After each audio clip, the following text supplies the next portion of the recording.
It's been in my family for generations, James replied casually. Michelle's eyes widened. Would you excuse me for just a moment? I'd like to have our head gemologist take a look at this. She disappeared into the back room, taking my ring with her. The Morrison family stood around looking impatient and slightly smug, like they were waiting for confirmation that the ring was nothing special.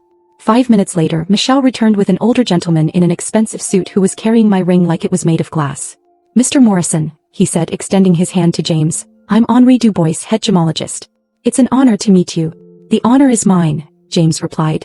Henri turned to address our entire group. Ladies and gentlemen, you are looking at an extraordinary piece of jewelry history. This is a 5.2-carat fancy vivid pink diamond, cut in the 1920s by Joseph Asher himself.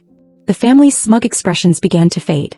The stone is flawless, literally perfect clarity, and the color saturation is remarkable. Pink diamonds of this quality are among the rarest gemstones on Earth. Victoria was starting to look pale. How rare? Henri smiled. We see perhaps one stone of this caliber every 5 to 10 years. The setting is also exceptional, Art Deco platinum work, probably Cartier original from the 1920s. Patricia had gone completely silent, staring at my ring like she'd never seen it before. Could you give us a rough estimate of its value? Charles asked, his voice strained. Henri exchanged a look with Michelle.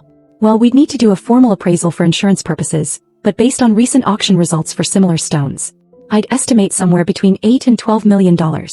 The silence that followed was deafening. Margaret actually gasped out loud. Victoria grabbed her mother's arm for support. Charles's face had gone gray. 12 million. Patricia whispered. The stone alone would command that price at auction, Henri confirmed. With the historical significance and the Cartier setting, it could potentially bring even more from the right collector. James was trying not to smile as he watched his family process this information. Great-grandmother Adelaide bought it directly from Cartier in 1923, he said casually. Apparently she had quite an eye for quality. Henri nodded enthusiastically. Adelaide Morrison, yes. She was one of our most discerning clients. We have records of several exceptional purchases she made during that era. I was in shock. I'd been wearing a $12 million ring to family dinners and grocery stores for months without knowing it. But the Morrison family's reaction was even more dramatic than mine. The ride home from Cartier was the quietest I'd ever experienced with the Morrison family. Usually, car trips were filled with commentary about everything and everyone we'd encountered. This time, nobody said a word for the first 20 minutes. Finally, Patricia broke the silence. James, I don't understand. Why didn't you tell us you were giving Sarah the Adelaide pink? The Adelaide pink? I asked. That's what great-grandmother called it, Victoria said quietly. We used to see it in her jewelry case when we were children, but after she died, it disappeared into the family vault. We assumed it was we didn't realize.